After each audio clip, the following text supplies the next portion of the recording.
here on Mount Arbel, right? And also I think that there was a story in the Bible that after the feeding of the 5,000, Jesus sent the disciples on the road, on the boat to the other side. And the disciples were all alone in the boat. There are two miracles on the Galilee. One of it is the disciples were all alone and they were straining and rowing. And then on the fourth watch of the night, Jesus appeared walking on water towards them. So you can see, right, Jesus would have ascended up to this mountain over here to see the Sea of Galilee, and look how small the boats are.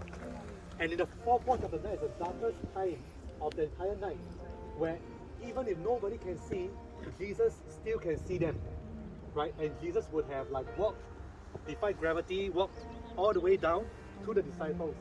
And when he arrived into the boat, he immediately reached where the destination is supposed to be. Okay? So there are a lot of things that Jesus would have done here. This is also the place that Pastor believes that whenever says Jesus withdrew to a mountain to be with the Father alone, this will probably be the mountain, right? And it makes sense because this is where he oversees all the entire region of Galilee, and he would in his spiritual mind see all the needs that is happening around him. This is where he communed with the Father early in the morning, and whenever he needs introvert time, like me, I'm an introvert, right? Whenever he needs introvert time, he'll withdraw into the mountain and spend time on his own. Okay? So you think about it, right? Among every human being that ever lived, who has the most demands placed on him? Jesus. But yet Jesus, with all the thousands of people waiting to receive healing from him and miracles from him, had time to spend time with the Father. So before miracles and breakthrough, Jesus' secret was thanksgiving. But before thanksgiving, his deeper secret was that he guarded his secret place time fiercely. Whatever demands that he faced, he will always guard his secret place time fiercely. And just like all of us, we are all very busy people, whether we are students or whether we are business people, we are all very busy, right? But in order for all the breakthrough to come and for the Father to direct us, we need to guard our secret time. As the same way that Jesus guarded his secret time. So we are so busy for 24 hours in a day that this Galilee time, this Mount Arbel time, later after worship, I want you to just like be like Jesus who came over here to the mountain to delight and spend time with the Father. And the Father will be talking to him about many things and delighting in him, allowing the Father to delight in you. And as the Father delights in you, he will start to direct you from the inside out. He might, like for example for me, after I spend time with the Father, even though I'm pouring out to him regarding like, wow, I'm very worried about the Israel trip. Don't know whether this thing will happen, that thing will happen, don't know whether the weather will be good. Okay?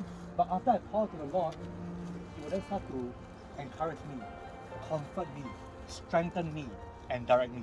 Then sometimes when the word that he gives me is unrelated to my situation, they say, okay, go and text your wife right now and tell her how much you love her. Sometimes it might come this way. Okay? So later on, we'll have a time of just having a secret place for you to just go around this place, pick a spot by yourself, and do it by yourself. Okay? When the 10 minutes is up, I'll say, okay guys, 10 minutes up, please feel free to go back to your normal mode and take photos and selfies and everything. This is a beautiful place, we have time for that. Okay?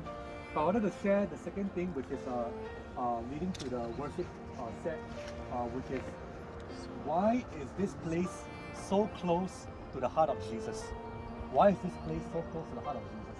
So I never knew it until the first service of the year, 2nd of January, towards the last part when Pastor Prince prayed the closing prayer. He prayed a very unusual prayer. Go back to the sermon, right? He prayed a very unusual prayer. But he says, "Oh Naphtali, right? Satisfied with favor and full of the blessing, possess the west and the south." And I don't know why, but this prayer just lingered in my heart.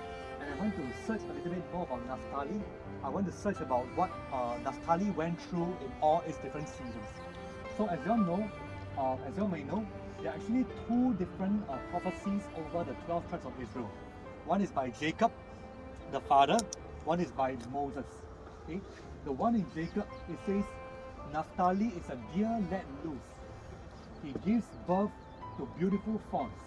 Or, Naphtali is a deer let loose. He gives beautiful words. He gives beautiful words. Okay, so that's a beautiful prophecy by Jacob over Naphtali. Now the second prophecy by Moses over Naphtali is the one that you received in the text message this morning.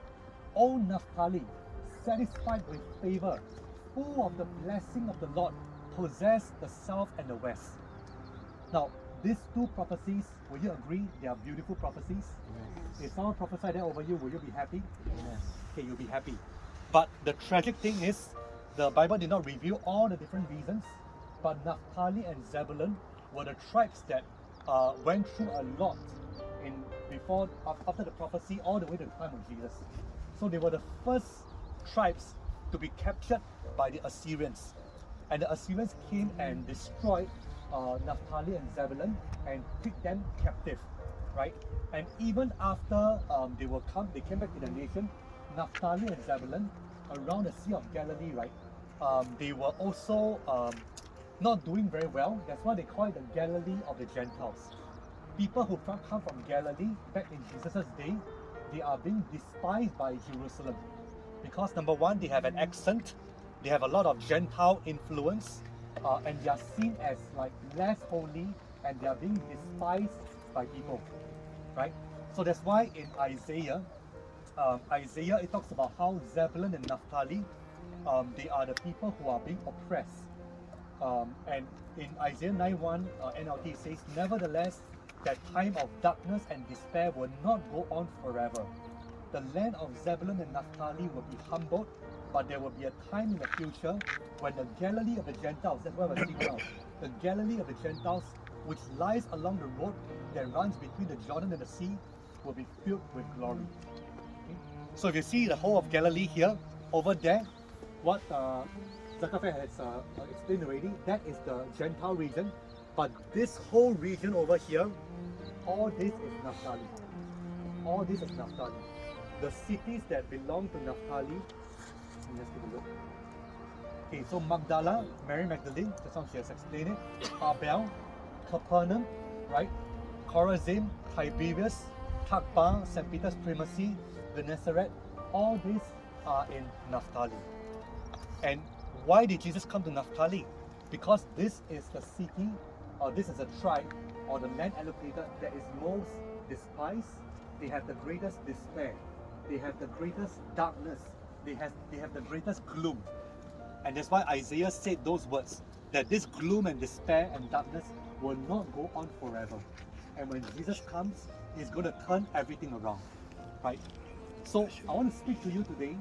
For some of you, right, you might have beautiful words prayed over you in the course of your life, just like Naphtali, right? That you will give birth to beautiful things. You have beautiful words. You'll be satisfied with favor. You'll be full of the blessing of the Lord. But as you go through life, you realize that life is actually different from what was being prayed over me. Life is very difficult, and I've gone through so much, and it's unbearable. There's darkness, there's gloom, there's just a dark cloud over me which I cannot get out of, right? And Jesus is attracted to that. Jesus will not ask, why did you end up in this state? Jesus is not the question, Jesus is the solution. Right? So if you're going through that right now, know that in the same way that Jesus came to Naphtali to make all the prophecies come true. Why? Because when it says, Naphtali, you are dear let loose, you give beautiful words. Who is the one who gives beautiful words? Jesus. On the Sermon on the Mount, in the Mount of Beatitudes, in the whole land of Naphtali, he has given so many beautiful sermons, teachings, the parable of the sower, as well as individual words to people who are lame, blind, and weak. He's the one who is giving beautiful words. He is the fulfillment of the Naphtali prophecy by Jacob. And the other one, Naphtali, satisfied with favor, full of the blessing of the Lord, possess the south and the west. Who caused Naphtali to actually fulfill this prophecy? Jesus. Because he came to the land of Naphtali, he found the fishermen in Naphtali, and this Naphtali began to go to the south to Jerusalem to possess and spread the gospel around the world. Naphtali, who was the most despised and the most in darkness, became the one that was used by the Lord. The last, the lost, the least is the one that he's attracted to. So this morning, if you are like Naphtali, who people have prayed over you, and you are expecting good things, but your life has just felt oppressed, in darkness, in gloom, right?